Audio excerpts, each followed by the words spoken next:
খবৰ কেনেকুৱা এইফালে খবৰ কেনেকুৱা ওপৰত এইফালে হসাই ভাল লাগিছে না না আজি ইয়াতে ব্যাটালিয়ন ক্যাম্প হ'ব কিমান ভাল লাগি আছে ইমান নে ইমান কিমান বহুত তেতিয়ালে মোৰ লগত সকলো একেলগে ক'ব ভাৰত মাতা কি নৰেন্দ্ৰ মোদী অমিত শাহ বহুত বহুত ধন্যবাদ আজিৰ সভাত আমাৰ মাজত উপস্থিত ভাৰত চৰকাৰৰ সন্মানীয় গৃহমন্ত্ৰী আমাৰ সকলোৰে মাৰ্গদৰ্শক অমিত শাহ ডাঙৰীয়া অসমৰ সন্মানীয় ৰাজ্যপাল শ্ৰী লক্ষ্মণ প্ৰসাদ আচাৰ্য ডাঙৰীয়া কেন্দ্ৰীয় মন্ত্ৰী সৰ্বানন্দ সোণোৱাল ডাঙৰীয়া কেশৱ মহন্ত ডাঙৰীয়া পীযুষ হাজৰিকা ডাঙৰীয়া বিজুতি কলিতা মেধি ডাঙৰীয়া অতুল বৰা ডাঙৰীয়া কেন্দ্ৰীয় গৃহ সচিব মহোদয় ডাইৰেক্টৰ IB তপন ডেকা মহোদয় অসমৰ chief secretary doctor Ravi Kota DGP Harmeet Singh ডাঙৰীয়াকে আদি কৰি মঞ্চত উপস্থিত বিশিষ্ট ব্যক্তিসকল আইমাতৃসকল আৰু যুৱক যুৱতী বন্ধু বান্ধৱীসকল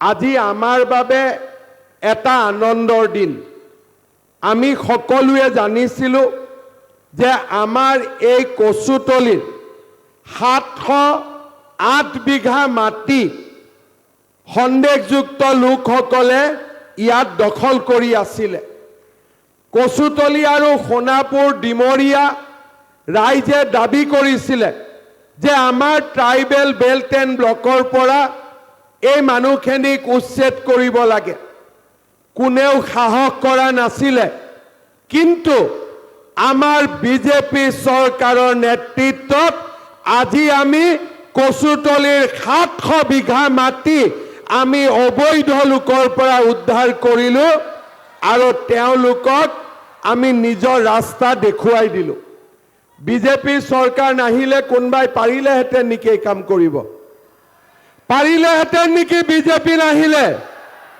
আজি আমাৰ অসমত কচুতলি নহয় অসমত যোৱা 5 বছৰত 1,10,000 বিঘা মাটি আমি ফৰেষ্টৰ পৰা এভিকশন কৰিছো আৰু সৰকাৰী মাটি আমি 26,000 বিঘা আৰু VGR PGRৰ পৰা আমি 7,000 বিঘা মাটি আমি এভিকশন কৰিছো এই মাটিত কোন বহি আছিল অবৈধ বাংলাদেশী সকল বহি আছিল আৰু আজি আমাৰ বিজেপি চৰকাৰে 5 বছৰত আমি কিমান মাটি এভিকশন কৰিলো 1.5 লাখ বিঘা মাটিৰ পৰা আমি অবৈধ বাংলাদেশীক উচ্ছেদ কৰিলো আৰু কৰিব লাগিব নে নালাগে হসা কথা কক আৰু লাগিব নে নালাগে টোটাল কিমান মাটি দখল কৰি আছে 40 লাখ বিঘা মাটি আমি কিমান উদ্ধাৰ কৰিলো মাত্ৰ 1.5 লাখ বিঘা মাটি আৰু বাকিখিনি উদ্ধাৰ কৰিব লাগিব নে নালাগে পাক্কা লাগিব তাৰ কাৰণে আমি কি কৰিব লাগিব এবাৰ ইলেকশনত কাক জিকাব লাগিব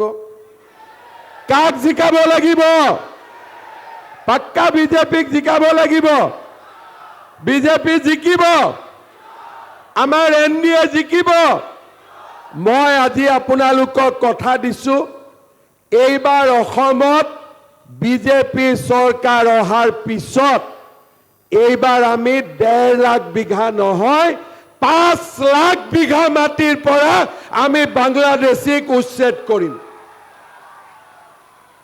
ভাল হ'বনে বেয়া হ'ব অসমখন আমি বচাব লাগিব নে নালাগিব অসমখনক আমি বাংলাদেশীৰ পৰা মুক্ত কৰিব লাগিব নে নালাগিব আমি শহীদৰ তেজৰ মূল্য আমি লব লাগিব নে নালাগিব আজি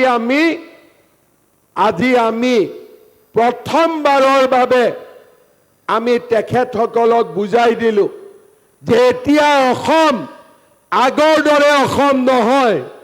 কোনোবাই যদি আমাৰ ফালে ৰঙা চকুৰে চাই আমি সেই ৰঙা চকু কাঢ়ি আনিম, কিন্তু আমি কাৰো লগত কম্প্ৰমাইজ নকৰো। এইখন নতুন অসম, অটল, অবিচল, অগ্ৰগামী অসম। এতিয়া যদি অসমত কোনোবাই গড় হত্যা কৰিব খোজে পবিতৰাৰ পৰা আৰু কাজিৰঙাৰ পৰা, সি অসমৰ পৰা পাৰ হৈ যাব নোৱাৰিব, ইমানখিনি গ্যাৰেণ্টি আজি আমি দিব পাৰো। আজি আমি কি গ্যাৰেণ্টি দিব পাৰো যে অসমীয়া কেতিয়াৰ পৰা কোনেও ৰঙা চকু দেখুৱাব নোৱাৰিব। আমাৰ অসমৰ মাটি আৰু নতুনকৈ কোনেও দখল কৰিব নোৱাৰিব। আৰু অসমৰ গড় কোনোবাই যদি হত্যা কৰিব বিচাৰে 10 বাৰ চিন্তা কৰি ল'ব লাগিব তেওঁ উভতি যাব পাৰিবনে নোৱাৰিব। এয়া হৈছে আমাৰ নতুন অসম। সেমি কণ্ডাক্টৰো আহিব। অসমৰ ৰাজপথত এতিয়া অকল মটৰ গাড়ী নচলে, অসমৰ ৰাজপথত এতিয়া এৰোপ্লেনো লেণ্ডিং কৰিব পাৰে। তেনেকুৱা সাহস যোৱা 5 বছৰত অসমীয়াই গোটাব পাৰিলে। 1.5 লাখ চৰকাৰী চাকৰি হ'ল। জাগিৰোডত সেমি কণ্ডাক্টৰ, নামৰূপত খাৰ কাৰখানা, নাৰেংগী কুৰুৱাৰ দলং আৰু এতিয়া কচুতলিৰ সন্মুখেদি গুৱাহাটীৰ ৰিং ৰোড। কি হ'ব এতিয়া ইয়াৰ সন্মুখেদি? আমাক কোনে দিছে? প্ৰধানমন্ত্ৰী নৰেন্দ্ৰ মোদী ডাঙৰীয়াই দিছে। আজি যদি এই মাটিত আমি এভিকশ্যন নকৰিলোহেঁতেন, ৰিং ৰোড বনোৱাৰ পিছত ইয়াত কোন বহি থাকিলেহেঁতেন? কোন বহি থাকিলেহেঁতেন? আৰু আজি এতিয়া কোন বহিব? অসম আৰু অসমীয়া মানুহ এতিয়া ইয়াত বহিব। আমি কাৰো ওচৰত মূৰ তল কৰিব নালাগে। শ্ৰদ্ধা ৰাইজ, আমি 708 বিঘা মাটি ইয়াত উচ্ছেদ কৰিছিলোঁ। 174 বিঘা মাটিত ইয়াত বেটেলিয়ান হ'ব আৰু 500 বিঘা মাটি ইয়াত থাকি যাব। আপোনালোকে যি বিচাৰে, মেডিকেল কলেজ বিচাৰে, ইঞ্জিনিয়াৰিং কলেজ বিচাৰে, আপোনালোকে যি বিচাৰে বাকি থকা মাটিত আমি তাক স্থাপন কৰিম। ভাল হ'বনে বেয়া হ'ব? ভাল হ'ব পাক্কা? পুৰা পাক্কা ভাল হ'ব? ঠিক আছে। আজি আমাৰ এই বেটেলিয়নৰ আধাৰশিলা, যাতে এই মাটিত কোনেও আৰু দ্বিতীয়বাৰ বহিব নোৱাৰে। আৰু বেটেলিয়নৰ আধাৰশিলা স্থাপন কৰিবলৈ কোন আহিছে? গৃহমন্ত্ৰী অমিত শ্বাহ ডাঙৰীয়া নিজে আমাৰ মাজত আজি আহি উপস্থিত হৈছে। 2 বছৰ আগত চিন্তা কৰকচোন, কচুতলিত গৃহমন্ত্ৰী আহিব কোনোবাই সপোনতো ভাবিব পাৰিছিল নেকি? ভাবিব পাৰিছিলে নেকি? এই মাটিত কি আছিলে 2 বছৰ আগত? আৰু আজি কি হ'ব? অসম পুলিচৰ বেটেলিয়ন হ'ব। আৰু আধাৰশিলা কোনে কৰিছে? গৃহমন্ত্ৰী অমিত শ্বাহ ডাঙৰীয়াৰ আধাৰশিলা কৰিছে। আমাৰ কাৰণে আজি এটা আনন্দৰ দিন। আমি সকলোৱে শান্তিৰে গৃহমন্ত্ৰী ডাঙৰীয়াৰ বক্তব্য শুনিম। কাৰণ অসমত আজি এই অসম্ভৱ আমি কিয় সম্ভৱ কৰিব পাৰিছো? নৰেন্দ্ৰ মোদী আৰু অমিত শ্বাহ ডাঙৰীয়াৰ আশীৰ্বাদৰ কাৰণে আজি আমি অসম্ভৱ কাম আমি সমাধান কৰিব পাৰিছো। শ্ৰদ্ধা ৰাইজ, আজিৰ দিনটো মোৰ বাবে আনন্দৰ দিন। যেতিয়া মাটি এভিকশ্যন হয়, মানুহে কয় এভিকশ্যন কৰিলে কি হ'ব? 2 দিন পিছত আকৌ আহি যাব।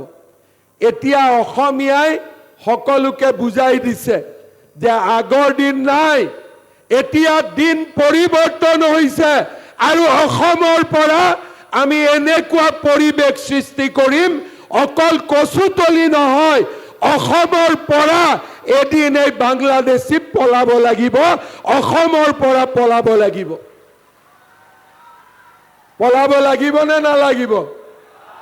মাজে মাজে মোকো ভয় খুৱাব চেষ্টা কৰে, কোৰ্টত কেছ দিয়ে, বিবৃতি দিয়ে, কিন্তু মই সকলোকে কৈছো যে বিজেপিয়ে কাৰো পৰা ভয় নাখায়।